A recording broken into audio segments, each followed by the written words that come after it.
আসসালামু আলাইকুম। আমার আপুরা ভাইয়েরা সবাই কেমন আছেন? আশা করি সবাই ভালো আছেন।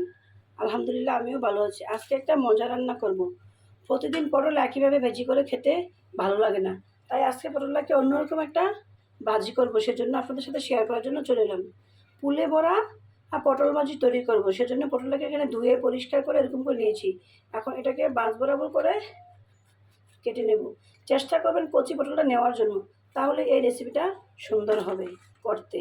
পটলকে প্রথমে এরকম করে মাছ বরাবর করে কেটে নেব। এই যে দেখুন আমার পটলগুলো কাটা হয়ে গিয়েছে। এখন পটলগুলো কাটা হয়ে গিয়েছে খুব সুন্দর করে। এখন এই পটলের একটা চামচের সাহায্যে পটলের ভিতরের এই পুরটাকে কুড়ে নেব।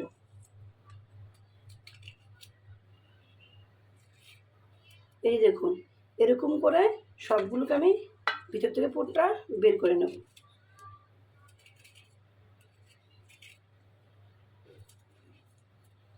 এরকম করে সবগুলোকে করে নেব।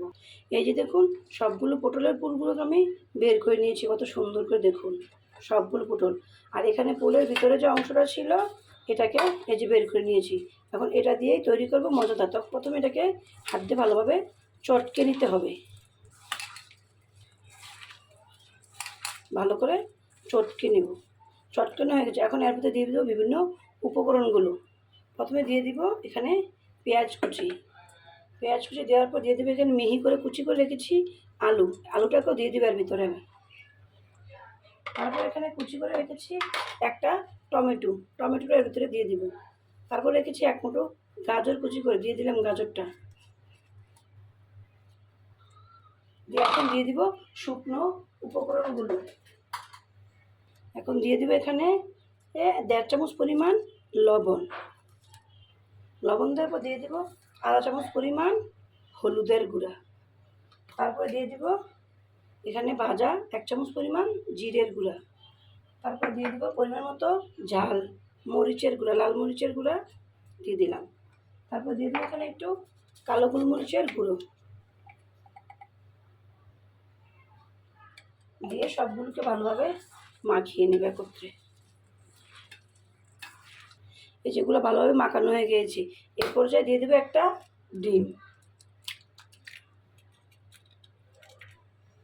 ডিমটা দিয়ে আবার সবগুলোকে একসাথে ভালোভাবে মিশিয়ে নেব। পর্যায়ে দিয়ে দেবে একটু চিলি ফ্লেক্সটা দিলে আসলে খেতে অনেক ভালো লাগে। দিয়ে ভালোভাবে আরেকটু মিশিয়ে নেব।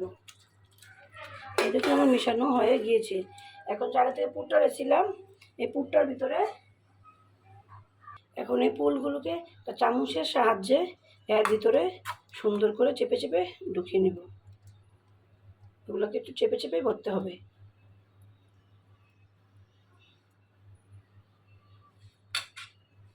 এই যে দেখুন আমার ভরা হয়ে গিয়েছে।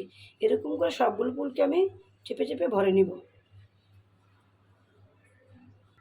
এই যে দেখুন আমি সবগুলো পটলের ভিতরে পুলটা ভরে নিয়েছি। এখন চলে যাব ভাজার জন্য। এই যে ভাজার জন্য চুলায় একটা প্যান বসে দিয়ে সামান্য পরিমাণ তেল দিয়ে তেলটাকে গরম করে নিয়েছি। এখন আগে থেকে ভরে রাখা এই পটলগুলোকে এক এক করে আমি এর ভিতরে উপর করে দিয়ে দিই। এই অল্প পরিমাণ তেল দিতে, বেশি পরিমাণে তেল দেওয়া যাবে না। এরকম করে সবগুলোকে দিয়ে দেবো আমি। চুলা আঁচটাকে একদম মিডিয়াম আঁচে রাখতে হবে। পটলগুলো দেওয়া হলে ঢাকনা দিয়ে ঢেকে দিতে হবে যেন ভালোভাবে সুন্দর করে ভাজি হয়ে যায়। এটা উঠিয়ে পটলগুলোকে এক এক করে উল্টিয়ে দিব। এই যে দেখুন পটলগুলো কাটা কত সুন্দর হয়েছে। চুলা আঁচটাকে মিডিয়াম আঁচে রেখে পটলগুলোকে ভালোভাবে ভেজে নিতে হবে এরকম করে। সবগুলো পটল এখন উল্টিয়ে দিব। সবগুলো পটল উঠানো হয়েছে। এখন আবার ঢাকনা দিয়ে ঢেকে দেবো ভালোভাবে রান্না হওয়ার জন্য।